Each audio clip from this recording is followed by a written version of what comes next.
మీకు పవన్ కళ్యాణ్ గారు ఇలా హెల్ప్ చేశారని, కొంత అమౌంట్ ఇచ్చారు, కొన్ని లక్షలు ఇచ్చారని బయట పుకార్లు వినిపిస్తున్నాయి. అది ఎంతవరకు నిజమమ్మా? పవన్ కళ్యాణ్ గారిని నేను లేవట్ల 10 నుంచి మెడిసిన్ డాక్టర్ దగ్గరికి వెళ్తే మెడిసిన్ రాసిచ్చారు. ఇవాళ వాళ్ళమ్మ మీరు అర్జెంటుగా అన్నారు. షూటింగ్కి వెళ్ళలేను పరిస్థితిలో ఉన్నా.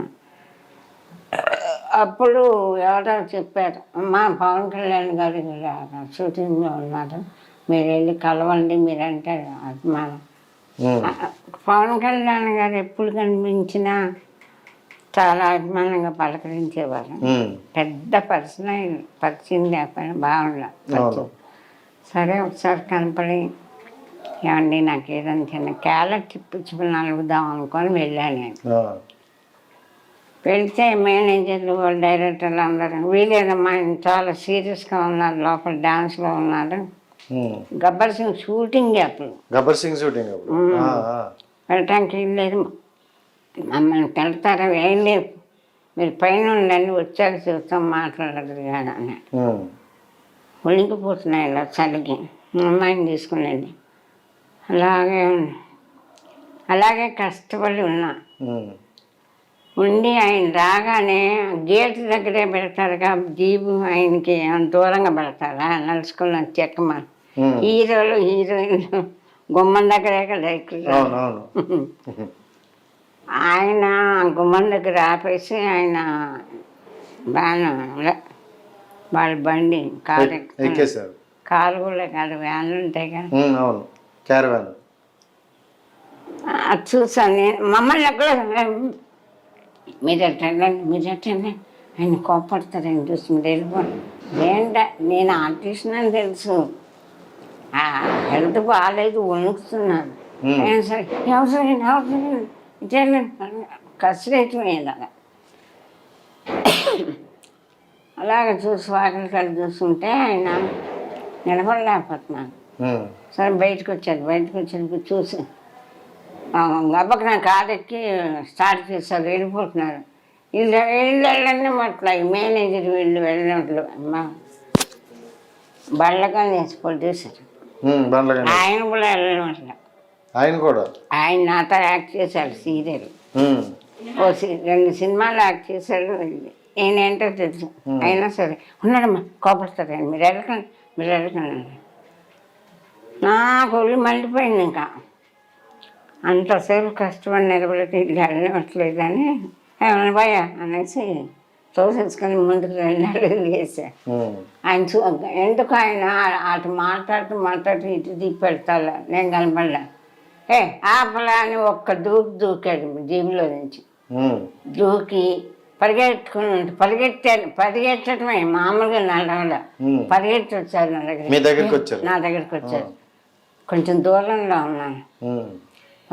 పరిగెట్టి వచ్చి ఏమ్మా ఏంటి, ఏమైందమ్మా, ఏంటి ఇలా వచ్చారు ఏంటి మీరు అన్నాడు. ఎంత బాగాలేదండి, షూటింగ్లు చేయలేదు, ఎంత బాగాలేదు, ఏదైనా చిన్న క్యారెక్టర్ ఉంటే ఇప్పిస్తారేమో అట్లా మాట్లాడుతున్నా. ఆయన అలా చూసారు ఒక్క నిమిషం. అరే నా వచ్చిన మేనేజర్ ఏదో ఉంది అనిపించారే, అమ్మకి ముందు 20,000 ఇచ్చి కారు ఇచ్చి పంపించి రేపు పొద్దున్న 10 మిగతా 80,000 వేసి అని చెప్పారు. అని చెప్పేసమ్మా మీరు ఏమి బాధపడకండి, ఇంకేమైనా కావాలంటే అడగండి, నేను చేస్తానమ్మా, వస్తానమ్మా, షూటింగ్ ఉందమ్మా, వస్తానమ్మా అని ఎంత రిక్వెస్ట్గా మాట్లాడి వెళ్ళిపోయారు. అలాగే ₹1,00,000 ఆయన అందరూ ఆయన అప్పుడు ఇదేను దేశాయితో గొడవల్లో ఉండి చాలా ఆర్థికంగా కొంచెం ట్రబుల్లో ఉన్నారట. అందరూ అన్నారు గొప్పేనమ్మా ఆయన మీకు ఆయన చాలా ప్రాబ్లంలో ఉన్నారని చుట్టుపక్కల వాళ్ళందరూ అన్నారు. నేను అప్పుడు ఆయన తలుచుకుంటే ఇప్పుడు ఆయన కోర్టులు పెట్టాడు, అది కాదు. నిజంగా నేను చాలా ప్రార్థించా తల్లిని ఆయన బాగుండాలని.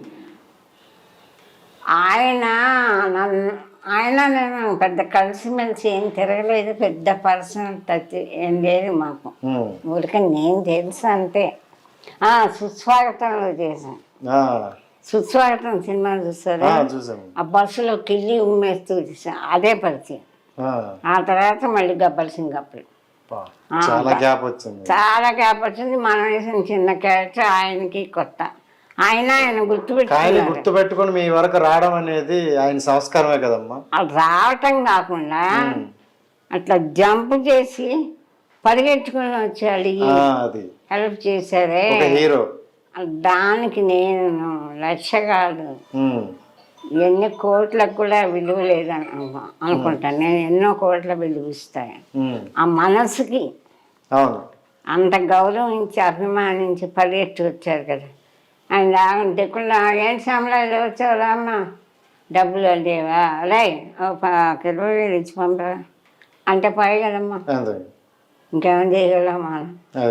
ఆయన దూకి నా దగ్గరికి వచ్చి వివరం అడిగి ఎట్లా మాట్లాడటం అనేది హ్యాట్సాప్. అప్పటికి చాలా మంచి మనసున్న వ్యక్తి ఆయన. తర్వాత చాలామంది సాయం చేశారు. నేను సుస్వాగతంలో చేసేటప్పుడు కూడా ఆయన టవల్ దులిపి అమ్మ ఇక్కడ కూర్చొని. అప్పటి నుండి ఇప్పటి వరకు ఆయన వ్యక్తిత్వం అలానే ఉందమ్మా. ఇప్పుడు నేను కలవలేదు ఈ మధ్య. అంటే అప్పుడు కలిసారు, మళ్ళీ చాలా రోజుల తర్వాత మళ్ళీ గబ్బర్ సింగ్ బాగా చేశారు ఆయన్ని. అదే అంటున్నా ఇందాక, ఎప్పుడో ఒకసారి పుడతారు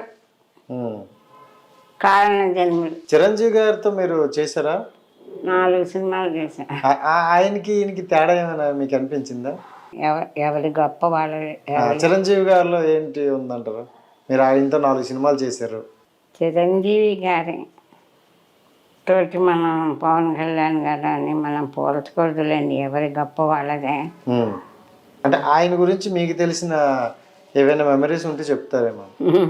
ఆయన అంతకుముందు ఎంతో ఏ ఆర్టిస్ట్ అయినా కష్టపడకుండా ఎవరు పైకి రావాలి. హీరో అంటారు కానీ చాలా కష్టపడతారు, చాలా కష్టాలు పడతారు, చాలా బాధలు పడతారు.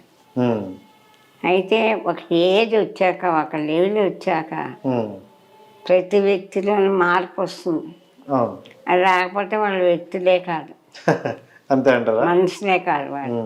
ఆయన కెఎస్ రామారావు గారు అన్నారు ఒకసారి, ఆయన పిల్లలు కూర్చొని తిన్న తరగని ఆస్తి సంపాదించాడు, అయినా ఎండు మండుతుండలో రేకుల చెట్లు డ్యాన్స్ ప్రాక్టీస్ చేస్తున్నాడు అని.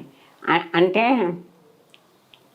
ఉత్తిపట్ట వాళ్ళకున్న ఇది మన బాధ్యత. మనం ఈ క్యారెక్టర్ ఒప్పుకున్నామంటే ప్రాణం పోయినా సరే మనం న్యాయం చేయాలి. ఆయన డబ్బులు ఆపైనా, ఆ సినిమా ఫెయిల్ అయిపోయినా ఆయన బతుకుతారు. పేరు చిరంజీవి ఇట్లా డ్యాన్స్ చేశాడు, వీళ్ళు మళ్ళా ఇలా కాళ్ళు ఏమైపోయినా ఇలా అంటారేమో భయం, మోకాళ్ళు నొప్పులు ఏదైనా. వాళ్ళకు వచ్చిన పేరు నిలబెట్టుకోవడానికి ఎంత కష్టమైనా పడతారు. ఆ తర్వాత ఆయన గురించి చెప్పేంత దాన్ని కాదు, కోవిడ్ వచ్చినప్పుడు తర్వాత గమనించాను బాగా. ఆయన పూర్తిగా ఏజ్ ఆయనకు వచ్చిన ఏజ్ కాకుండా ఆయన ఎన్నేళ్ళు కష్టపడి సంపాదించిన టాలెంట్, ఆయనలో ఒక పరిపూర్ణ వ్యక్తిత్వం, ఎదుటిపక్కన జాలి గుణం, దయాగుణం, ధర్మగుణం అన్నీ కొంచెం కొంచెం బయటకు వచ్చినాయి అని అనుకుంటున్నాను. ఆ కోవిడ్ వచ్చాక ఎవరన్నా బాధపడుతుంటే చూడలేకపోవటం, ఎవరినన్నా అవమానిస్తుంటే నిజంగా ఇప్పటికి నేను మనసారా అమ్మ సాక్షిగా చెబుతున్నాను, నమ్ముతున్నా. నాకు జరిగిన అవమానం కానీ, నేను పడుతున్న బాధ కానీ ఆయనకు తెలియదు. తెలిస్తే చస్తే ఊరుకోరు, అవమానిస్తే ఆయన ఊరుకోరు. ఏం జరిగిందంటారు? అంటే అవమానం అన్నారు కదా, సో ఏమైంది? అవమానం మాట అలా ఉంటే నేను ఇప్పుడు ప్రమాదంలో ఉన్నాను, ప్రాణ భయంతో ఉన్నాను. నాకు జబ్బు చేసి గుండెల్లో 3 హోల్స్ ఉన్నాయి. ఇది మరీ విచిత్రమైన పరిస్థితి. ఈ 50 ఏళ్ళ నాటక రంగ విచిత్రం వేయటం, సన్మానాలు, సభలు, డబ్బు సంపాదించటం, పోవడం. కొంతమంది పోగొట్టుకున్నారు పాప. కాంతారావు గారు లాంటి మహానటుడు ఎవరో వెళ్ళి హాస్పిటల్లో ఉంటే 50,000 ఇచ్చారట రామానాయుడు గారు. అంతకంటే ఆయన సంగతి నాకు తెలుసు. కాంతారావు అంతటి మహానటుడికి అలాంటి దుస్థితి. ఇప్పుడు ఆపరేషన్ లేకుండానే మోకాళ్లకు ప్లాస్మా ట్రీట్మెంట్. మీ ఆర్థోపెటిక్ సమస్యలన్నిటికీ రోబోటిక్ టెక్నాలజీ ద్వారా తక్కువ ఖర్చుతో శాశ్వత పరిష్కారం. Free consultation. ప్రతి ట్రీట్మెంట్ పై 20% డిస్కౌంట్. ఈ ఆఫర్ కొద్ది రోజులు మాత్రమే. త్వరపడండి. V9 hospitals 9281465842.